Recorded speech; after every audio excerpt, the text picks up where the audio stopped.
ಶ್ರೀ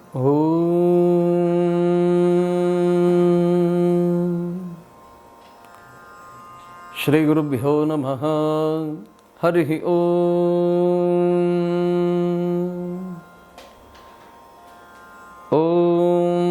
ಉದ್ದೇಪ್ಯಸ್ವಜಾತವೇದೋ ಬಗ್ಧನ್ನಿರೃತಿಂ ಬಭ ಪಶೋಗ್ಶ್ಚ ಮಹ್ಯಮಾವಹ ಜೀವನಂಚ ದಿಶೋ ದಿಶಾ ಮಾನೋ ಹಿಗುಂಸೇಜ್ಜಾತವೇದೋ ಗಾಮಶ್ವಂ ಪುರುಷಂ ಜಗತ್ ಅಬಿಭ್ರದಗ್ನ ಆಗಹಿ ಶ್ರಿಯಾ ಮಾ ಪರಿಪಾತಯ.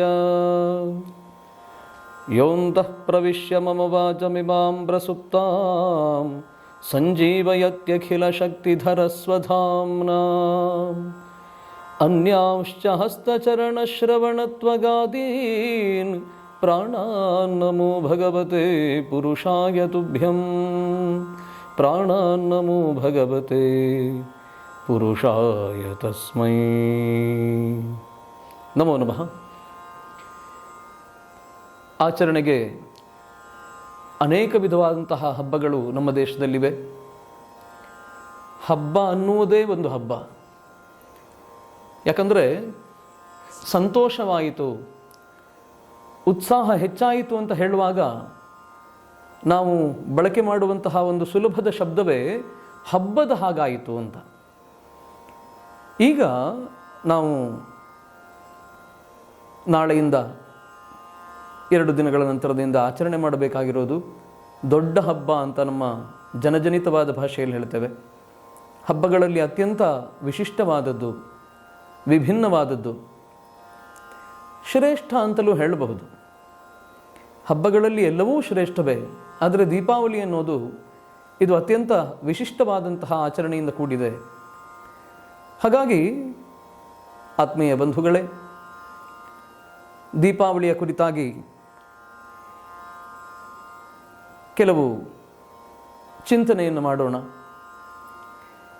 ಯಾವುದು ಅಂತರ್ಗತವಾದದ್ದೋ,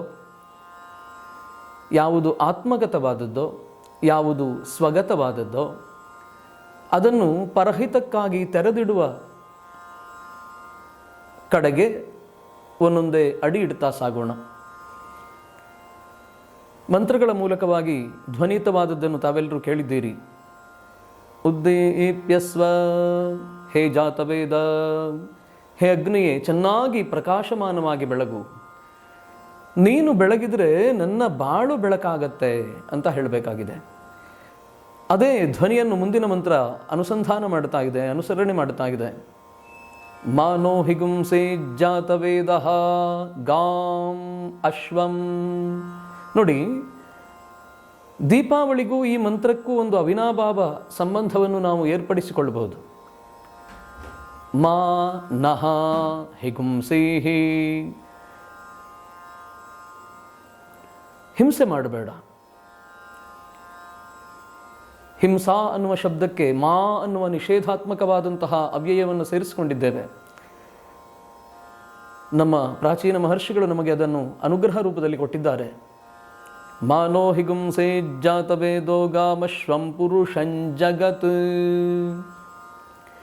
ಗೋವುಗಳಿಂದಲೂ ಅಶ್ವಗಳಿಂದಲೂ ಸಮೃದ್ಧವಾಗಿರುವಂತಹ ಈ ಜಗತ್ತನ್ನು ಹಿಂಸೆ ಮಾಡಬೇಡ ಹೇ ಜಾತವೇದ ಅಗ್ನಿಯೇ. ಆದರೆ ಪ್ರಕಾಶಮಾನವಾದಂತಹ ಜ್ಯೋತಿಸ್ವರೂಪಿಯಾದಂತಹ ಒಂದು ಪುಂಜವನ್ನು ನಮಗೆಲ್ಲರಿಗೂ ಕರುಣಿಸು. ಮಾನೋ ಹಿಗುಂಸೇ ಜಾತವೇದೋ ಗಾಮಶ್ವಂ ಪುರುಷಂ ಜಗತ್ ಅಬಿಭ್ರದಗ್ನ ಆಗಹಿ ಶ್ರಿಯಾ ಮಾ ಪರಿಪಾತಯ. ಯಾವುದೇ ಆತಂಕವಿಲ್ಲದ ಅತ್ಯಂತ ಶುದ್ಧವಾದಂತಹ ನಿರಾಮಯವಾದಂತಹ ಶ್ರೀ ಸಂಪತ್ತನ್ನು ನಮಗೆಲ್ಲರಿಗೂ ಕೊಡು. ಬ್ರಾಹ್ಮಣ ತನಗೊಬ್ಬನಿಗೆ ಕೊಡು ಅಂತ ಕೇಳೋದಿಲ್ಲ. ಹಾಗೆ ಕೇಳಿದರೆ ಅವನು ಬ್ರಾಹ್ಮಣನೇ ಆಗೋದಿಲ್ಲ. ಲೋಕೋತ್ತರವಾದಂತಹ ಮೀಮಾಂಸೆಯಿಂದ ಕೇಳುವಂತಹ ಪ್ರಕ್ರಿಯೆ ಅಬಿಭ್ರದಗ್ನ ಆಗಹಿ ಶ್ರಿಯಾ ಮಾ ಪರಿಪಾತಯ. ಅಭ್ಯುದಯಕಾರಕವಾದಂತಹ ಲಕ್ಷ್ಮಿಯನ್ನು ಕರುಣಿಸು, ರಕ್ಷಣೆ ಮಾಡು. ಸಂಪತ್ತು ಹೇಗಿರಬೇಕು? ಸಂಪತ್ತು ವಿಪತ್ತಿಗೆ ಕಾರಣ ಆಗಬಾರದು. ವಿಪತ್ತಿನ ನಿವಾರಣೆಗೆ ಸಂಪತ್ತು ಕಾರಣ ಆಗಬೇಕೇ ಹೊರತು ಸಂಪತ್ತೇ ವಿಪತ್ತಿಗೆ ಕಾರಣ ಆಗಬಾರದು. ಸಂಪತ್ತು ವಿಪತ್ತಿಗೆ ಹೇಗೆ ಕಾರಣ ಆಗುತ್ತದೆ? ನಾವು ಕೂಡಿಡ್ತಾ ಸಾಗುತ್ತೇವೆ, ಲೋಭ ಪ್ರವೃತ್ತಿ ಹೆಚ್ಚಾಗುತ್ತದೆ. ಲೋಭದಿಂದಲಾಗಿ ಎಲ್ಲವೂ ವಿಪತ್ತಿನ ದರ್ಶನವೇ ಆಗೋದು. ಸಂಪತ್ತು ತಂದಿತು ಬಹಳಷ್ಟು ವಿಪತ್ತು. ಹಾಗಾಗಬಾರದು ಅಂತಾದರೆ ನಾವು ಈ ಆವಲಿ ರೂಪದ ದೀಪಗಳಲ್ಲಿ, ಅಂದರೆ ನಿರಂತರವಾಗಿ ಮಾಲಾಕಾರದಲ್ಲಿ, ಮಾಲೆಯ ಹಾಗೆ, ಮಾಲೆ ಅಂತ ಹೇಳಿದರೆ ಪುಷ್ಪಮಾಲೆ ಅಂತ ತಗೊಳ್ಳೋಣ, ಮಣಿಮಾಲಾ ಅಂತ ತಗೊಳ್ಳೋಣ. ಯಾವುದೇ ಮಾಲೆ ಆದರೂ ಕೂಡ ಒಂದು ಹೂವಿನಿಂದ ಆಗೋದಿಲ್ಲ, ಒಂದು ಮಣಿಯಿಂದಲೂ ಆಗೋದಿಲ್ಲ. ಮಾಲೆಯ ರಂಜನೀಯತೆ ಉಂಟಾಗಬೇಕು ಅಂತಾದರೆ ಹಲವು ಮಣಿಗಳನ್ನು ನಾವು ಪೋಣಿಸಬೇಕು. ಮಣಿಮಾಲಾ, ಹಲವು ಹೂಗಳನ್ನು ನಾವು ಪೋಣಿಸಿದರೆ ಪುಷ್ಪಮಾಲಾ. ಆವಲಿಹಿ, ಆಂಗ್ಲ ಭಾಷೆಯಲ್ಲಿ ಹೇಳೋದಿದ್ರೆ ರೇಂಜ್ ಅಂತ ಹೇಳ್ಬಹುದು. ಒಂದರ ಹಿಂದೆ ಮತ್ತೊಂದು, ಒಂದರ ಹಿಂದೆ ಮತ್ತೊಂದು, ಹಾಗೆ ನಿರಂತರವಾಗಿ ಹಬ್ಬಿಕೊಂಡು ಸಾಗುತ್ತಾ ಹೋಗೋದು, ಪ್ರಸರಣಗೊಳ್ಳೋದು ಅಂತ ಅರ್ಥ. ಒಂದು ದೀಪಶಿಖೆ ಒಂದು ಕಾಲದಲ್ಲಿ ಸೂರ್ಯನಿಗೆ ಹೇಳುತ್ತದಂತೆ, ಸಾಕ್ಷಾತ್ ಸೂರ್ಯದೇವ ಜಗತ್ತನ್ನು ಬೆಳಗುವಂತಹ, ಜಗತ್ತಿನ ಜೀವಗಳನ್ನು ಬೆಳಗಿಸುವಂತಹ ಸೂರ್ಯದೇವನು ಮುನಿಸಿಕೊಂಡು, ನಾನಿಲ್ಲದೆ ಇದ್ದರೆ ಪ್ರಪಂಚಕ್ಕೆ ದ್ಯುತಿಯನ್ನು ಕೊಡುವವರು ಯಾರು ಅಂತ ಕೇಳುವಾಗ ಸಮಸ್ತ ವಿಶ್ವವೇ ಸ್ತಬ್ಧವಾಯಿತಂತೆ. ಎಲ್ಲವೂ ನಿಶ್ಶಬ್ದವಾಗಿರುವಂತಹ ಈ ಸಂದರ್ಭದಲ್ಲಿ, ಎಲ್ಲರೂ ಮೌನವನ್ನು ತಳೆದಿರುವಂತಹ ಈ ಸಂದರ್ಭದಲ್ಲಿ ಒಂದು ಪುಟ್ಟ ದೀಪಶಿಖೆ ಮೆಲ್ಲನೆ ಬಂದು ಸೂರ್ಯನಿಗೆ ನಮಸ್ಕಾರ ಮಾಡಿ ಹೇಳ್ತಂತೆ, ಏನು, ಹೇ ಪ್ರಭುವೇ, ದ್ಯುತಿಕಾರಣನೇ, ದಿನಕರನೇ, ಗಾಳಿ ನನ್ನನ್ನು ಆರಿಸದೇ ಇದ್ರೆ, ನೀರು ನನ್ನನ್ನು ಮುಳುಗಿಸದೇ ಇದ್ರೆ, ನೋಡು, ಆತ್ಮವಿಶ್ವಾಸದಿಂದ ಹೇಳ್ತೇನೆ, ನಾನು ಪ್ರಪಂಚವನ್ನು ಬೆಳಗಬಲ್ಲೆ. ಒಂದು ಪುಟ್ಟ ದೀಪಶಿಖ ಹೀಗೆ ಹೇಳಲಿಕ್ಕೆ ಸಮರ್ಥವಾಗಿದೆ ಅಂತಾದರೆ ನಾವು ಅಂತಹ ದೀಪಶಿಖೆಯಲ್ಲಿ ನಮ್ಮ ತನ್ಮಯತೆಯನ್ನು ಹೊಂದಿರುವಂತಹ ಈ ದೇಶದಲ್ಲಿ ಜನ್ಮಿಸಿದವರಿದ್ದೇವೆ. ನಮ್ಮ ಅಂತರ್ಗತವಾದಂತಹ ದೀಪ ಎಷ್ಟು ಉದ್ದೀಪ್ತವಾಗಿರಬೇಕು. ಉದ್ದೀಪ್ಯಸ್ವ, ಚೆನ್ನಾಗಿ ಬೆಳಗು ಹೇ ಜಾತವೇದ ಅಂತ ಕೇಳ್ತಾ ಇದ್ದೇವೆ ಮಂತ್ರ ಮೂಲಕವಾಗಿ. ಯಾಕೆ ಇಷ್ಟೆಲ್ಲ ಹೇಳಬೇಕಾಯಿತು? ವ್ಯವಹರಿಸಲಿಕ್ಕೆ ತೊಡಗಬೇಕಾದಂತಹ ವಿಷಯವೇ ದೀಪಾವಳಿ. ದೀಪದ ಕುರಿತಾಗಿ ತಿಳಿದೇ ಇದ್ದರೆ ದೀಪಾವಳಿಯನ್ನು ತಿಳಿದೇನು ಪ್ರಯೋಜನ? ಹಾಗಾಗಿ ದೀಪಗಳಿಂದ ರಂಜಿತವಾದಂತಹ ಒಂದು ಮಾಲೆ, ವಿಸ್ತೃತವಾದಂತಹ ಮಾಲೆ, ವ್ಯಾಪಕವಾಗಿ ಇರುವಂತಹ ಮಾಲಾ, ದೀಪಮಾಲಾ, ಅದುವೇ ದೀಪಾವಳಿ. ದೀಪಗಳನ್ನು ಬೆಳಗೋದ್ರಿಂದ ಏನು ಅಂತ ನಾವು ತಿಳ್ಕೊಳ್ಬೇಕು. ತೈಲ ಮತ್ತು ಬತ್ತಿಗಳ ಸಂಗಮ, ಅದಕ್ಕೆ ಅಗ್ನಿಸ್ಪರ್ಶ ಮಾಡಿದರೆ ಆ ತೈಲವನ್ನು ಆಶ್ರಯಿಸಿಕೊಂಡು ಬತ್ತಿ ತನ್ನನ್ನು ತಾನು ಉರಿಸಿಕೊಳ್ಳುತ್ತಾ ಬೆಳಗುತ್ತಾ ಸಾಗುತ್ತದೆ. ಈ ಎರಡರ ಸಂಬಂಧಕ್ಕೆ ಸ್ನೇಹ ಅಂತ ಹೆಸರು. ಸ್ನಿಗ್ಧಸ್ಯ ಭಾವ ಸ್ನೇಹ. ತೈಲವು ಬತ್ತಿಗೆ ಪೂರಕ. ಹಾಗಂತ ತೈಲ ಒಂದೇ ಉರಿಲಿಕ್ಕಾಗೋದಿಲ್ಲ. ಬತ್ತಿ ಉರಿಯುತ್ತದೆ, ತೈಲ ಅದನ್ನು ಪೋಷಣೆ ಮಾಡುತ್ತದೆ. ತೈಲ ಅಂದ್ರೇನು? ತಿಲ ಸಂಬಂಧಿ ತೈಲ. ತೈಲ ಅನ್ನುವುದಕ್ಕೆ ಅರ್ಥವೇ ತಿಲ ಸಂಬಂಧವುಳ್ಳದ್ದು, ಎಳ್ಳಿನ ಸಂಬಂಧ ಇದ್ದರಿಂದಲೇ ಅದಕ್ಕೆ ತೈಲ ಅಂತ ಹೆಸರು. ಈ ಕಾಲವನ್ನು ಗಮನಿಸೋಣ. ಶೈತ್ಯ ಕಾಲ, ಹೇಮಂತ ಋತು, ಶರದ್ ಋತುವನ್ನು ಉತ್ತರಿಸ್ತಾ ಹೇಮಂತ ಋತುಗೆ ಅಡಿ ಇಡ್ತೇವೆ ನಾವು. ಈ ಕಾಲಕ್ಕೆ ಶೀತಕಾಲ ಅಂತ ಹೆಸರು. ಈ ಕಾಲದಲ್ಲಿ ದೀಪವನ್ನು ಬೆಳಗೋದ್ರಿಂದ ಏನು ಅನ್ನೋದನ್ನು ಅವರವರ ಭಾವಭಿತ್ತಿಗೆ ಬಿಡೋಣ, ಹಾಗೆ ಚಿಂತನೆ ಮಾಡಿಕೊಳ್ಳಿ. ಎರಡು ವಿಧವಾದಂತಹ ದೀಪವನ್ನು ಬೆಳಗುತ್ತೇವೆ, ತೈಲದಿಂದಲೂ ತುಪ್ಪದಿಂದಲೂ. ತುಪ್ಪದ ಕುರಿತಾಗಿ ವಿಸ್ತಾರವಾಗಿ ಹೇಳಿ ಆಗಿದೆ ಮೊದಲೇ, ಹಾಗಾಗಿ ಅದರ ಕುರಿತಾಗಿ ತೊಡಗೋದಿಲ್ಲ. ಈ ಎರಡು, ತೈಲವೋ ಘೃತವೋ, ಎರಡು ದೀಪಶಿಖೆಯ ಮೂಲಕವಾಗಿ ಜ್ವಲಿತವಾಗುತ್ತಾ ತಮ್ಮ ಸತ್ವಗಳನ್ನು ಈ ಪ್ರಪಂಚದಲ್ಲಿ ಬಿತ್ತರಿಸುವ ಮೂಲಕವಾಗಿ ಪರ್ಯಾವರಣದ ಶುದ್ಧತೆಗೆ ಒಂದು ಕಾರಣವಾಗುತ್ತದೆ. ಅದು ನಾನು ಹೇಳೋದ್ರಲ್ಲಿ ಕುಹಕ ಇದೆಯೋ, ಸತ್ಯ ಇದೆಯೋ, ಮಿಥ್ಯೆ ಇದೆಯೋ ಪರಾಮರ್ಶನ ಮಾಡಬಹುದು. ಪ್ರಾಯ ಕೆಲವು ವರ್ಷದ ನಂತರ ಪುನಃ ವೈಜ್ಞಾನಿಕರು ಅದನ್ನು ಸ್ಥಾಪನೆ ಮಾಡಬಹುದು. ಪ್ರಕೃಷ್ಟವಾಗಿ ಜಾಜ್ವಲ್ಯಮಾನವಾಗಿ ಇರುವಂತಹ ಅಗ್ನಿಯಲ್ಲಿ ಶುದ್ಧವಾದ ತುಪ್ಪವನ್ನು ಬಿಂದು ಸ್ವರೂಪದಿಂದ ಹೋಮ ಮಾಡೋದರಿಂದ ಅದು ವಾತಾವರಣದಲ್ಲಿರುವಂತಹ ವಿಕಿರಣಗಳನ್ನು ನಾಶ ಮಾಡುತ್ತದೆ, ಶುದ್ಧತೆಯನ್ನು ಉಂಟು ಮಾಡುತ್ತದೆ ಅಂತ ಒಪ್ಕೊಳ್ತಾ ಇದ್ದಾರೆ. ಹಾಗಿದ್ದರೆ ದೀಪವೂ ಕೂಡ ಅದೇ ಸಂದೇಶವನ್ನು ಕೊಡ್ತಾ ಇದೆ. ಅದಕ್ಕಾಗಿ ವಿಶಿಷ್ಟವಾದಂತಹ ಆಚರಣೆಯಿಂದ ಕೂಡಿದಂತಹ ಈ ದೀಪಾವಳಿ. ನಮ್ಮ ಚರ್ಮಕ್ಕೂ ಒಂದು ಸ್ನಿಗ್ಧತೆ ಬೇಕು.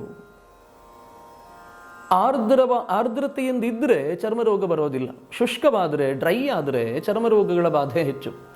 ಅದನ್ನು ತಪ್ಪಿಸಿಕೊಳ್ಳಬೇಕು ಅಂತಾದರೆ ಈಗ ನರಕ ಚತುರ್ದಶಿ ಎನ್ನುವಂತಹ ಈ ಆಚರಣೆಯಲ್ಲಿ ನಾವು ತೊಡಗೋದು ಹೇಗೆ? ಅಭ್ಯಂಗ ಸ್ನಾನ ಆಗೋದು ಹೇಗೆ? ತೈಲ ಲಿಪ್ತವಾದಂತಹ ಶರೀರವನ್ನು ನೀರಿನಿಂದ ತೊಳಕೊಳ್ಳುವಂತಹ ವಿಧಾನ, ಇದಕ್ಕೆ ಅಭ್ಯಂಗ ಸ್ನಾನ ಅಂತ ಹೇಳ್ತೇವೆ. ತೈಲ ಲೇಪನ ಮಾಡಬೇಕು, ಚೆನ್ನಾಗಿ ಮಾರ್ಜನ ಮಾಡಬೇಕು. ಪ್ರಾತಃ ಕಾಲದಲ್ಲಿ ಬ್ರಾಹ್ಮಿ ಮುಹೂರ್ತದಲ್ಲಿ ತೈಲ ಲೇಪನ ಮಾಡಿಕೊಂಡು ಸ್ನಾನ ಮಾಡಬೇಕು. ಅಭ್ಯಂಗ ಸ್ನಾನದಿಂದ ಈ ಪರ್ವ, ಈ ಹಬ್ಬ ಪ್ರಾರಂಭವಾಗುತ್ತೆ. ಒಂದು ದ್ರವ್ಯದಲ್ಲಿ ಲಕ್ಷ್ಮಿಯೂ ಮತ್ತೊಂದರಲ್ಲಿ ಗಂಗೆಯೂ, ಜಲದಲ್ಲಿ ಗಂಗೆಯನ್ನು ತೈಲದಲ್ಲಿ ಲಕ್ಷ್ಮಿಯನ್ನು ಕಾಣಬೇಕು. ಸೂತ್ರ ರೂಪದಲ್ಲಿ ಹಾಗೆ ಹೇಳ್ತಾರೆ. ಆದ್ದರಿಂದ ಲಕ್ಷ್ಮಿ ಮತ್ತು ಗಂಗೆಯರ ಸಹಯೋಗವುಳ್ಳುವಂತಹ ಈ ಆರಂಭದ ಪರ್ವ ನರಕ ಚತುರ್ದಶಿ. ವಿಶಿಷ್ಟವಾದಂತಹ ಹೆಸರನ್ನು ನಾವು ಇಲ್ಲಿ ಕಾಣಬಹುದು. ಹಲವಾರು ಪ್ರದೇಶದಲ್ಲಿ ಇವುಗಳ ಪ್ರಯೋಗ ಕೂಡ ಇರಬಹುದು. ದೀಪಾವಳಿ ಹಬ್ಬವನ್ನು ಸುಖರಾತ್ರಿ ಅಂತಲೂ ಕರಿತೇವೆ, ಸುಪ್ತಿಕಾ ಅಂತ ಕರಿತೇವೆ, ಯಕ್ಷರಾತ್ರಿ ಅಂತ ಹೇಳ್ತೇವೆ, ಕೌಮುದಿ ಮಹೋತ್ಸವ ಅಂತ ಹೇಳ್ತೇವೆ, ನರಕ ಚತುರ್ದಶಿ, ಬಲಿಪಾಡ್ಯಮಿ, ವೀರಪ್ರತಿಪದ, ಹೀಗೆ ಅನೇಕ ದಿನಗಳ ಆಚರಣೆ ಇದು. ಭಗಿನಿ ದ್ವಿತೀಯ, ಪ್ರತಿಪದೆವರೆಗೆ ನಾವು ಆಚರಣೆ ಮಾಡುತ್ತೇವೆ. ಮುಂದೆ ಮತ್ತೆ ಕೂಡ ಇದೆ ಸೋದರ ಬಿದಿಗೆ ಅಥವಾ ಭಗಿನಿ ದ್ವಿತೀಯವರೆಗೂ ವಿಸ್ತಾರವಾಗಿರುವಂತಹ ಪರ್ವ ಇದು. ಚತುರ್ದಶಿಯಿಂದ ಆರಂಭ ಮಾಡಿ ಮತ್ತೊಂದು ಪಕ್ಷದ ಶುಕ್ಲ ಪಕ್ಷದ ದ್ವಿತೀಯವರೆಗೂ ವಿಸ್ತೃತವಾದಂತಹ ಹಬ್ಬ. ಈ ಹಬ್ಬದ ಆರಂಭ ಅಭ್ಯಂಗ ಸ್ನಾನದಿಂದಲಾಗಿ ಗಂಗಾ ಮತ್ತು ಲಕ್ಷ್ಮಿಯರ ಸಂಯೋಗವನ್ನು ಉಂಟು ಮಾಡಿಕೊಳ್ತಾ ಅಭ್ಯುದಯಾಕಾಂಕ್ಷಿಗಳಾಗಿ ನಮ್ಮ ದೇಹದ ನಿರ್ಮಲತೆಯನ್ನು ಕಾಪಿಟ್ಟುಕೊಂಡು ಪ್ರಾಯ ಯೋಚನೆ ಮಾಡಿಕೊಳ್ಳೋಣ. ನಾವು ಎಷ್ಟೇ ವಿಧವಾದಂತಹ ಈ ಆಧುನಿಕ ಕಾಲದಲ್ಲಿ ನಮಗೆ ಉಪಲಭ್ಯವಿರುವಂತಹ ಸಾಬೂನು ಸೋಪುಗಳಿಂದ ನಾವು ನಮ್ಮ ದೇಹವನ್ನು ಶುದ್ಧ ಮಾಡಿಕೊಳ್ತೇವೆ, ಸ್ನಾನ ಮಾಡುವಾಗ ಬಳಸ್ತೇವೆ. ಆದರೂ ತೈಲಲಿಪ್ತವಾಗಿ ಅದರ ಮೇಲೆ ಕಡಲೆ ಹಿಟ್ಟು ಇದನ್ನು ಚೆನ್ನಾಗಿ ಲೇಪನ ಮಾಡಿಕೊಂಡು ಸ್ನಾನ ಮಾಡೋದರಿಂದ ದೇಹದ ಕಾಂತಿ ಅತ್ಯುನ್ನತವಾಗುತ್ತದೆ. ಸುಲಭವಾಗಿ ಸಿಗೋದು, ಯಾವುದೇ ಕೆಮಿಕಲ್ ಇಲ್ಲ ಇಲ್ಲಿ. ಯಾವುದೋ ಕೃತ್ರಿಮವಾದಂತಹ ವಸ್ತುವನ್ನು ಉಪಯೋಗಿಸದೇ ಇರುವಂತಹ ವಿಧಾನ ನಮ್ಮ ದೇಶೀಯ ವಿಧಾನ. ಅದನ್ನು ಗಮನದಲ್ಲಿಟ್ಕೊಳ್ಳೋಣ. ಹೀಗೆ ತೈಲಾಭ್ಯಂಜನದಿಂದ ದೇಹ ಕಾಂತಿಯುಕ್ತವಾಗ್ತದೆ. ಚರ್ಮ ತನ್ನಲ್ಲಿರುವಂತಹ ಕಲ್ಮಶಗಳನ್ನು ಚೆನ್ನಾಗಿ ತೊಳೆದುಕೊಳ್ಳೋದಕ್ಕೆ ತೈಲ ಲೇಪನ ಅನ್ನೋದು ಕಾರಣ. ಹಾಗಾಗಿ ಮತ್ತೆ ಮುಂದೆ ಬರುವಂತಹ ಚಳಿಗಾಲದಲ್ಲಿ ಚರ್ಮ ಶುಷ್ಕವಾಗೋದು ಹೆಚ್ಚು.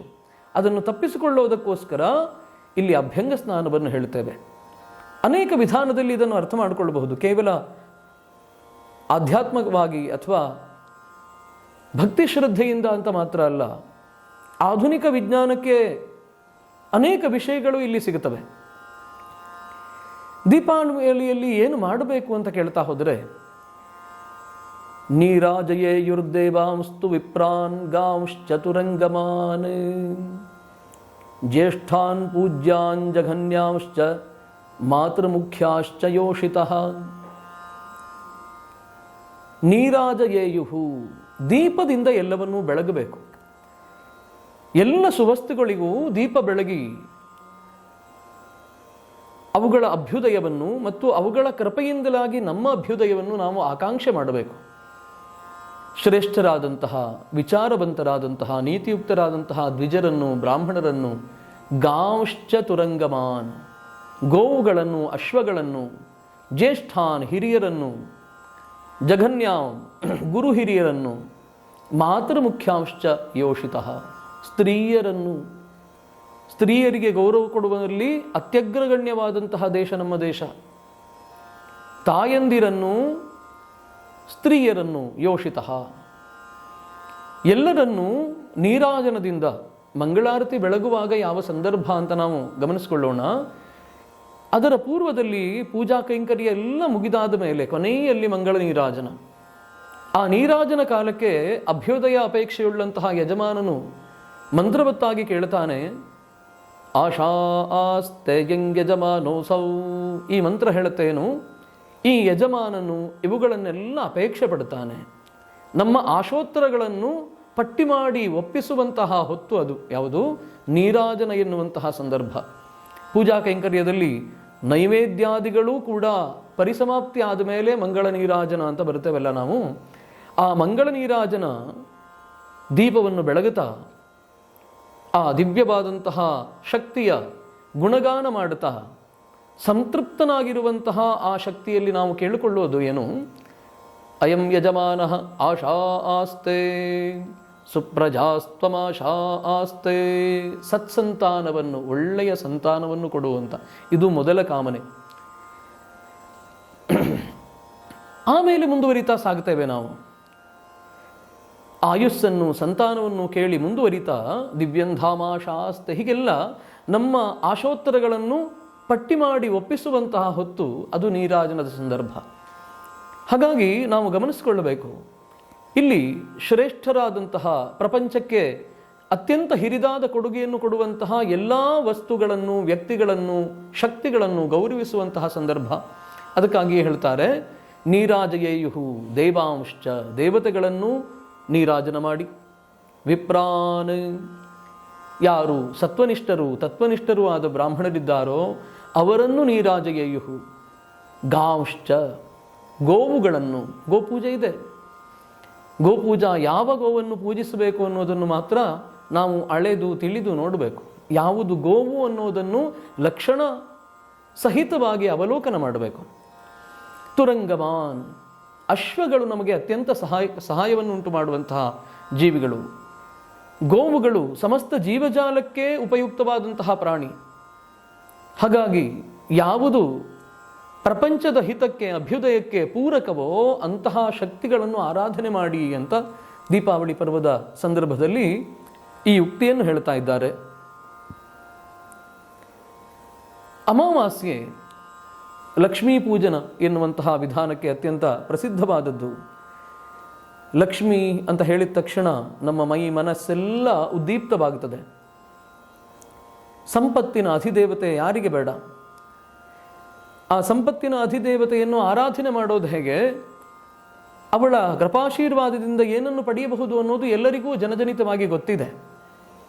ಆದರೆ ನಾವು ವಿವೇಕದಿಂದ ಅರ್ಥವಿಸಿಕೊಳ್ಳಬೇಕಾದದ್ದು ಏನನ್ನು ಅಂತ ಹೇಳಿದರೆ, ತಥೋ ಮೇ ಶ್ರಿಯಮಾವಹ, ತೈತರೀಯ ಉಪನಿಷತ್ತಲ್ಲಿ ಒಂದು ಮಾತು ಬರುತ್ತದೆ, ಆವಹಂತಿ ವಿತನ್ವಾನಾ ಕೃವಾಡಾಚೀರಮಾತ್ಮನಃ ವಾಸಾಗುಂ ಸಿಂಹಮಗಾವಶ್ಚ ಅನ್ನಪಾನೇ ಚ ಸರ್ವದಾ ತಥೋ ಮೇ ಶ್ರಿಯವಾವಹ. ನೋಡಿ, ಸಂಪತ್ತನ್ನು ಕೊಡು ಅಂತ ಹೇಳುವ ಪೂರ್ವದಲ್ಲಿ ತನ್ನನ್ನು ತಾನು ಉದ್ಧರಿಸಿಕೊಳ್ಳಬೇಕು ಅಂತ ಹೇಳ್ತಾ ಇದ್ದಾರೆ. ತನ್ನನ್ನು ತಾನು ಉದ್ಧರಿಸಿಕೊಳ್ಳಬೇಕು ಅಂದರೆ ಏನರ್ಥ? ತಾನು ಸಂಪತ್ತಿನ ಆಸೆಯಲ್ಲಿ, ಆಮಿಷದಲ್ಲಿ ಬೀಳಬಾರದು. ಅದಕ್ಕಾಗಿ ಮೊದಲಿಗೆ ಅಧ್ಯಯನನಿಷ್ಠನಾಗಿ ಚೆನ್ನಾಗಿ ಅಧ್ಯಯನ ಮಾಡಬೇಕು. ಧರ್ಮ ಯಾವುದು, ಅಧರ್ಮ ಯಾವುದು, ಯಾವುದನ್ನು ಆಚರಣೆ ಮಾಡಿದರೆ ಧರ್ಮದ ಸ್ಥಿರೀಕರಣವಾಗುತ್ತದೆ, ಯಾವುದನ್ನು ಆಚರಣೆ ಮಾಡುವ ಮೂಲಕವಾಗಿ ಧರ್ಮದ ಅಧಃಪತನವಾಗುತ್ತೆ. ಈ ಎಲ್ಲವನ್ನೂ ವಿದ್ಯೆಯ ಮೂಲಕವಾಗಿ ನಾನು ಮನನ ಮಾಡಿ ಅದನ್ನು ಸ್ಥಿರೀಕರಣಗೊಳಿಸಿಕೊಂಡಾದ ಮೇಲೆ ಗೃಹಸ್ಥ ಜೀವನಕ್ಕೆ ಬರ್ತೇನೆ. ಆ ಗೃಹಸ್ಥ ಜೀವನಕ್ಕೆ ಆಧಾರವಾಗಿ ಬೇಕಾದಂತಹ ಧಾನ್ಯವನ್ನು ಮೊದಲು ಕೊಡು, ಪರಹಿತವನ್ನು ಸಾಧಿಸುವಂತಹ ಶುದ್ಧವಾದ ಚಿತ್ತವೃತ್ತಿಯನ್ನು ನನಗೆ ಕೊಡು. ತಥೋ ಮೇ ಶ್ರಿಯವಾವಹ. ಇದೆಲ್ಲ ಆದ ಮೇಲೆ ನನ್ನ ವಿವೇಕದ ಜಾಗೃತಿ ಮತ್ತು ಧಾನ್ಯದ ಸಮೃದ್ಧಿ ಉಂಟಾಗುವಾಗ ಶ್ರೀ ಎನ್ನುವಂತಹ ಸಂಪತ್ತನ್ನು ತನಗೆ ಕೊಡು. ತಥೋ ಮೇ ಶ್ರಿಯಮಾವಹ. ತನ್ನಲ್ಲಿ ವಿವೇಕ ಜಾಗೃತವಾಗಿ ಅರಳಿ ನಿಲ್ಲದ ಮೊದಲಿಗೆ ಧನ ಸಂಪಾದನೆ ಆಯಿತು, ಧನನ ಸಂಚಯ ಆಯಿತು ಅಂತ ಆದರೆ ಅದು ಅಧಃಪತನಕ್ಕೆ ಕಾರಣವಾಗುತ್ತದೆ. ಚಂಚಲಾ ಲಕ್ಷ್ಮಿ ಅಂತ ಹೇಳ್ತೇವೆ ನಾವು. ಎಲ್ಲೂ ಸ್ಥಿರವಾಗಿ ನಿಲ್ಲೋದಿಲ್ಲ ಲಕ್ಷ್ಮಿ. ಅನೇಕ ವಸ್ತುಗಳು ಚಂಚಲವಾಗಿದೆ. ಯೌವನ ಎನ್ನುವುದು ಅಸ್ಥಿರವಾದದ್ದು, ಜೀವನವು ಅಸ್ಥಿರವಾದದ್ದು, ಚಿತ್ತ ಅಸ್ಥಿರವಾದದ್ದು, ಛಾಯಾ ನಮ್ಮ ದೇಹದ ನೆರಳು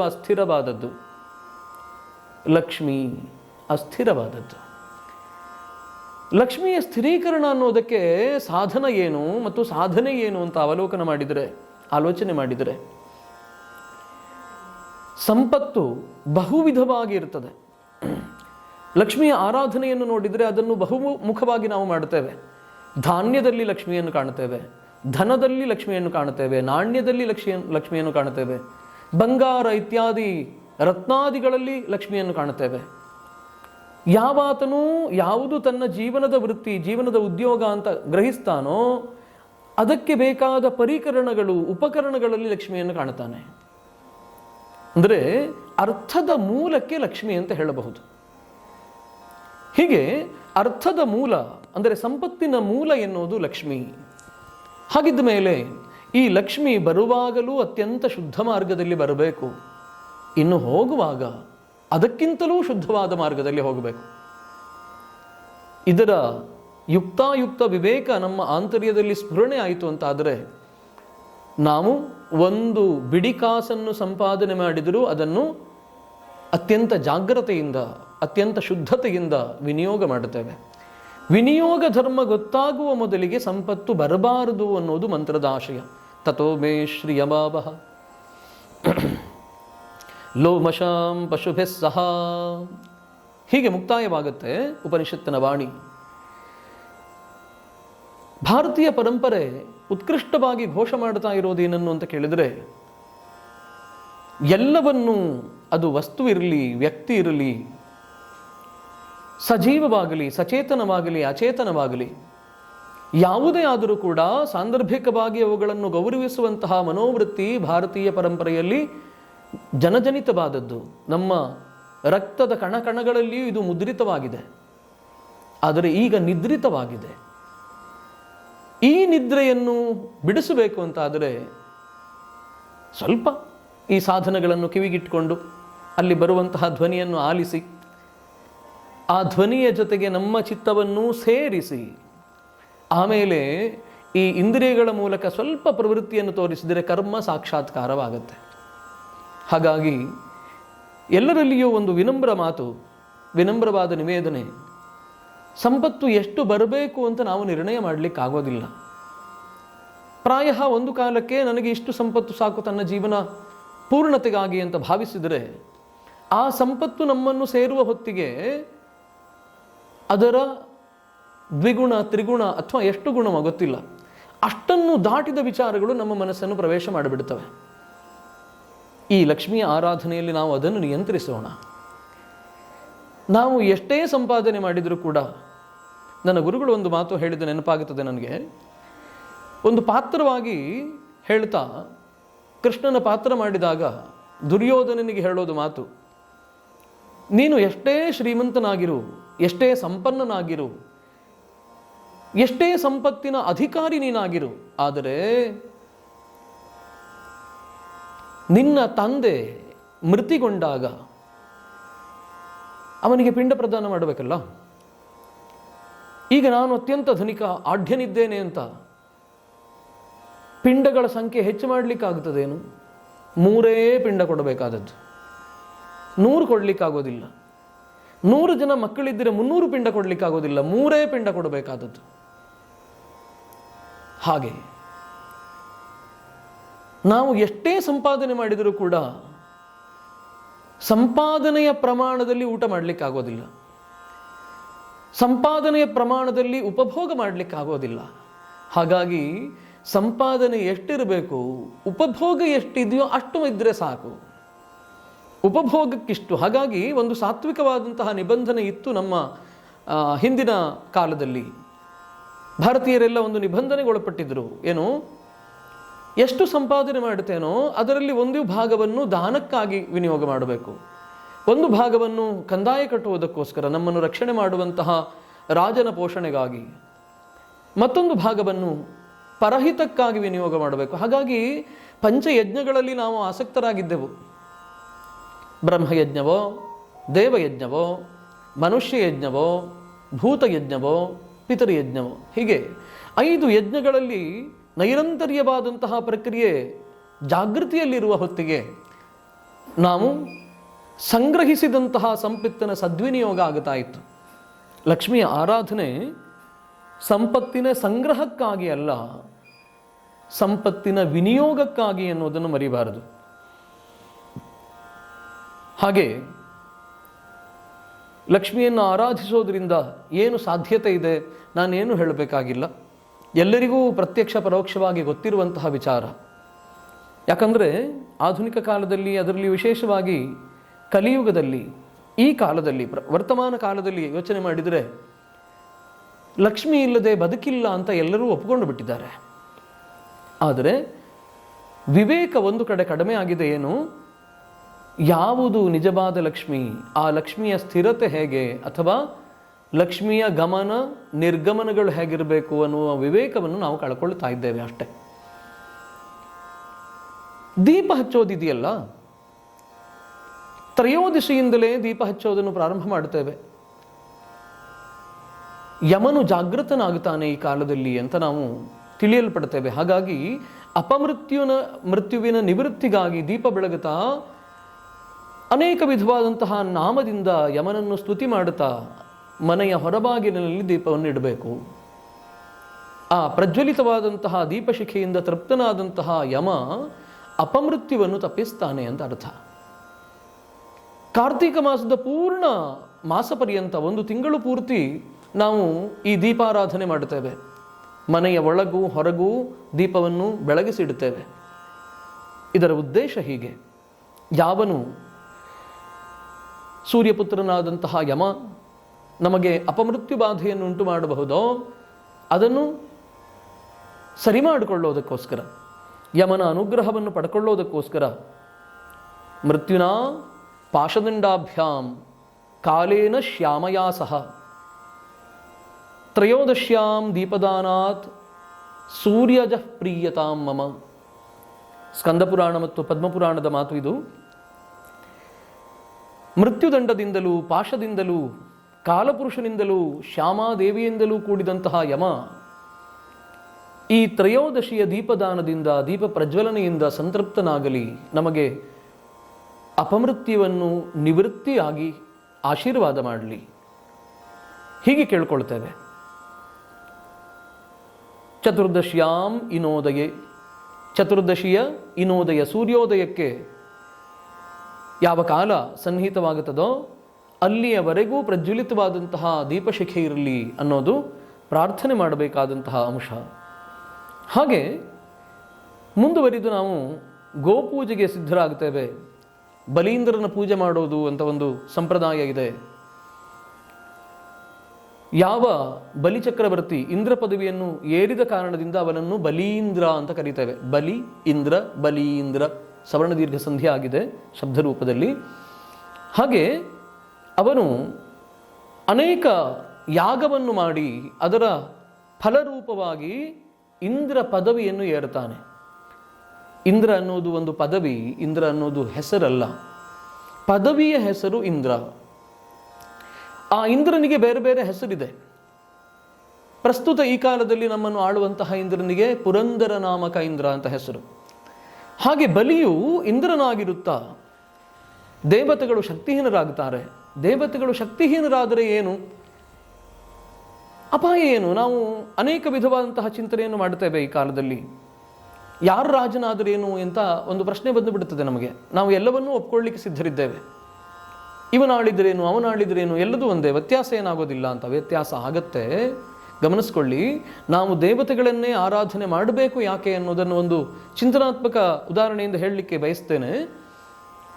ನೋಡಿ, ಈ ಬಲಿಯೋ ಅಥವಾ ಅವನ ಪೂರ್ವಜರನ್ನೆಲ್ಲ ಗಮನಿಸ್ಕೊಳ್ಳೋಣ. ಅವರು ಸ್ವತಃಸಿದ್ಧವಾದಂತಹ ಶಕ್ತಿಯಿಂದ ಇಂದ್ರ ಪದವಿಯನ್ನು ಪಡೆದವರಲ್ಲ, ತಪಸ್ಸು ಮಾಡಿದರು ಅಂತ ಕೇಳ್ತೇವೆ. ಯಾರ ಕುರಿತಾಗಿ ತಪಸ್ಸು ಮಾಡಿದರು? ದೇವತೆಗಳ ಕುರಿತಾಗಿ ತಪಸ್ಸು ಮಾಡಿದರು. ದೇವತೆಗಳನ್ನು ತಪಸ್ಸಿನಿಂದ ಮೆಚ್ಚಿಸಿದರು, ಹಾಗೂ ದೇವತೆಗಳಿಂದಲೇ ವರ ಪಡ್ಕೊಳ್ತಾರೆ. ಹಾಗಿದ್ರೆ ತಮ್ಮ ಪರಾಜಯ ಆದರೂ ಸರಿ, ಇವನ ಭಕ್ತಿಗೆ, ತಪಸ್ಸಿನ ಶಕ್ತಿಗೆ ಮೆಚ್ಚಿ ವರ ಕೊಡುತ್ತೇನೆ ಅನ್ನುವಂತಹ ಔದಾರ್ಯ ಇದ್ದರೆ ಅದು ದೇವತೆಗಳಲ್ಲಿ ಹೊರತು ದಾನವರಲ್ಲಿ ಅಲ್ಲ ಅನ್ನೋದು ನಮಗೆ ಸ್ಪಷ್ಟ ಆಯಿತೋ ಇಲ್ಲೋ?